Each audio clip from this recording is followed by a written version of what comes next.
I want to talk about being an entrepreneur from your perspective. You're a founder. We're both founders. And we talk about this thing called CEO. What do we call it? CEO therapy. CEO CEO therapy. therapy. Yeah. For those of us, sometimes it's hard. And I think this is interesting to admit online. It's hard to be vulnerable in front of your team, in front of your peers. And sometimes it's helpful to speak to peers, other founders, to compare notes, and sometimes cathartic to talk about the challenges of being a founder. I think you have a fascinating story starting FundSeeder and working with Jack, now working with RQSI. If you're to look back 10 years back when we first met, what advice would you give yourself back then, knowing what you know now? That's a really good question. I think that as an entrepreneur, if you start a company, you have to be a visionary, right? Like you have to have the big dreams and you have to see a future that does not yet exist, but you believe you can get there. That's like necessary. But I think even just sort of as equally important, and this was the advice that I'd give, would be the steady plodding, right? Like the singles, the start moving in smaller wins versus just trying to build this field of dreams is probably the path that gets you there in a much more quicker and an efficient way. And I remember speaking with Jack, we complimented each other so well, and we still do. One time he sent me this email and it was the top like 5 characteristics of like a 5-star team that Google put out. And he's like, Emanuel, we have this, we trusted each other, right? Like I trusted him in what he was good at. He trusted me in what I was good at. But I remember we were trying to initially when we first started to launch the company, we just put up a landing page and Jack was like, no, we're not done. We haven't built the site yet. We were, and so if it was up to Jack, right? Like we never would have launched, right? Like we'd never be perfect. And that's who he is. And that was really, really good. And I had He's a to perfectionist, yeah. push this. Yeah, I had to push with the visionary kind of perspective.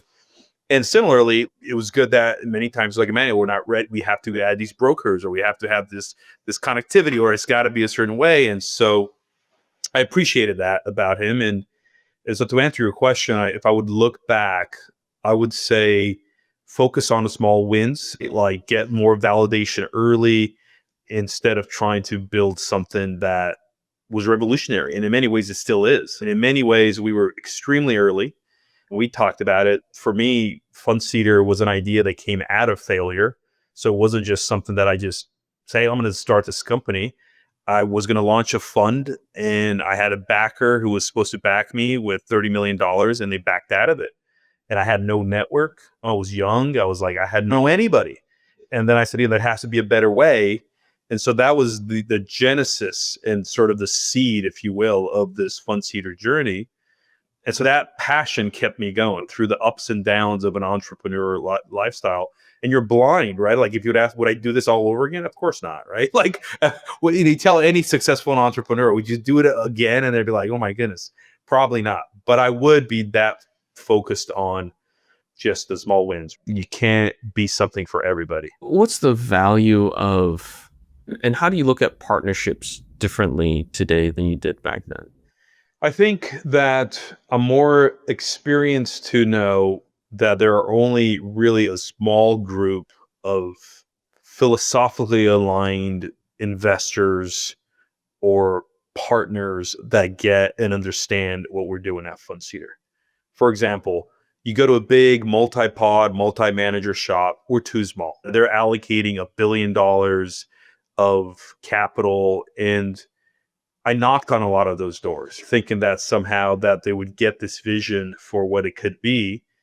And unfortunately, it's not their model. They want to have the proper infrastructure or somebody who could trade $1 billion in 2 months. And we were always trying to provide a pathway for the smaller managers. And Jack and I always believed, look, if a trader has traded his own money and he has skin in the game, that to us is enough. And even somehow even better to test out and give an allocation and help them grow. That was always our philosophy. But from a partnership perspective, right? You have to be aligned with not only the allocators and investors that say, yeah, look, we do believe the smaller managers, smaller traders can scale. There's alpha. There might be capacity constrained markets. There's an edge in coming in early. We can be more involved in their process. And you want to find those. You want to find those allocators and almost come together even as an industry. And this is, again, the idea of this accelerator and having different advisors. It's extremely difficult to crack through. I mean, let's just be honest. Like, most of the money is still managed by the largest hedge funds in the world. And then you have on this side aspiring talented traders that have no idea that they're going to hit a brick wall pretty soon. Yeah. Right? Unless we help somehow innovate together. Yeah. I think you're right. It's partnerships similar to like finding new clients in a way. I found that a good idea, a disruptive idea, and a bad idea often elicit the same response. So someone who is equally, and that goes both ways, someone who's equally interested in my idea or who rejects my idea, the ideas tend to come from a similar bucket, meaning that it's so ridiculous and so preposterous that it's not going to work, or the odds of success are so remote that it's not worth trying until you get some momentum. And then suddenly everyone's your best friend. That's so right? true. And so I don't know, and I'm still struggling with the teaching point here because this also relates to managers that we're advising, because they're like, what's missing from is it my trading strategy that needs to be tuned? Is it my marketing that needs to be tuned?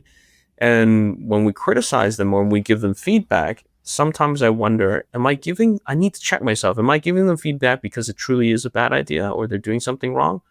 Or is it that they're doing something so fascinating that the chances of success are so remote that I would need to see more for it to be successful? Or maybe in my heart of hearts, they should continue with their line of thinking or how they're deploying the strategy because it's so unique, and maybe then they'll come through with it. And drawing that line, I find sometimes hard. Yeah. And how that relates to partnerships is it's sometimes hard to expect partners to be completely aligned and if they do, then that's a real blessing. Because it means right, it's a real blessing because it means that they need to see that idiosyncratic edge that you have, and they have to believe with you that remote possibility of success in order for them to be a true partner.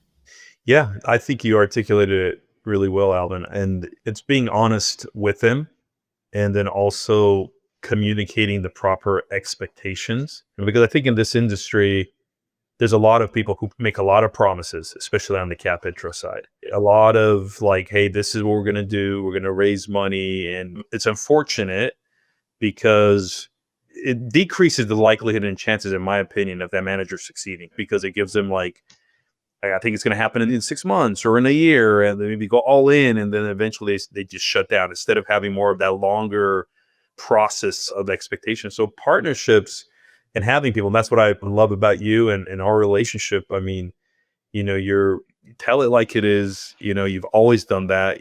Extremely ethical, and I've appreciated it because it's not as common as I would like it. Right back at you, man. We'll have a good meal in Miami in January. I'll try to make the trip out. Yeah. Okay. So let me sort of wrap it up here. If our guests need to reach out or we want to find out more about the incubation platform and the accelerator program, how do they reach out? How do they find you? Sure. So FundSeeder.com, if you want to apply to the accelerator, you want to be tracked, you're an emerging manager, you're a trader, you want to see how you stack up, user analytics, they're free. And then, as an investor, we have a link there too where you could sign up for demo day to see the traders who are part of it.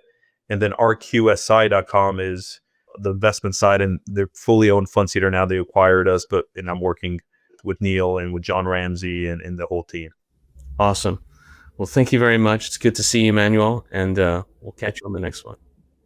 Thank you, Alvin. Really, really grateful for having me on. It was enjoyable. Thank you so much.